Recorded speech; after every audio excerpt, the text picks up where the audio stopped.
I did co-cultural theory, which was the last theory in the book, and having the last theory in the book for me was super helpful because I was able to sit back for the semester and kind of take in what everyone was saying, what everyone was teaching in our discussion leads, and what I read in the book, what I researched, and when I was writing my personal TALs, I was able to take all that information in and really get a grasp on what a communication theory is, what they mean, and how they relate to each other.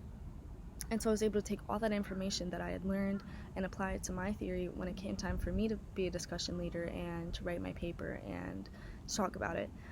I feel like I have a much better grasp on what a theory is and how they relate to each other and what mine meant, and I was able to just really understand it a lot more than if I had gone first, and I might not have really understood what I was reading or what I was talking about. So super helpful.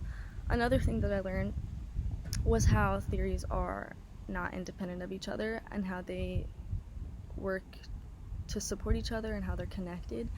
Before this course, I really didn't know anything about communication theories, and the only theory knowledge that I have is from years ago in high school when I was in science class, and those are taught in a much different way than communication theories are taught.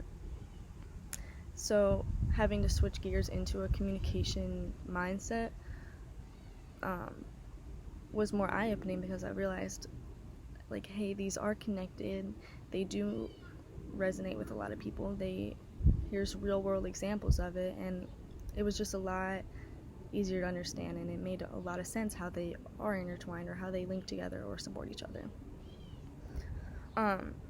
And kind of the reason, going off of that, the reason why I'm sitting outside, it's not only because it's super pretty out, but because I feel like when I was thinking about it, I felt like nature could be a kind of a metaphor for theory making and theory building, because nature itself is very connected in the way that it works, the way that it operates. Things kind of bounce off each other, and like precipitation, it helps a lot of things grow, like trees and grass and flowers. So they're all linked together by that commonality, and it helps support it in the same way that commonalities and theories can help support each other. So for example, like my theory, how feminist standpoint theory and media group theory help support my theory, which was co-cultural group or co-cultural theory. But jumping into mine, when I was researching it for my presentation and my paper and my discussion lead, it was super, super eye-opening. It resonated with me a lot more than I had thought when going into it. I was like, wow, I've definitely seen a lot of this stuff. I've definitely utilized a lot of this stuff without even realizing it. And I don't think a lot of people realize it because it's so second nature to just communicate this way, especially being part of a marginalized group. And you're finally able to research it and see, like, hey, the way that I communicate and the way that I think is validated, and it's a experience that other people can relate to. And I think that's super helpful for a lot of marginalized people to be able to sit back and be like, hey, this is validated. For me personally, with the communication orientations, I've utilized a lot of them, but I've utilized assertive accommodation specifically when relating to feminism because I identify with that and I support it, and that advocates for the equal rights of the dominant group, the co-culture group, men and women. And so now I'm able to look at that and be like, wow, I've done this before, I've advocated for this, and I had no idea. Same thing with the strategies. I've utilized the strategy of educating others. Same thing with the feminism.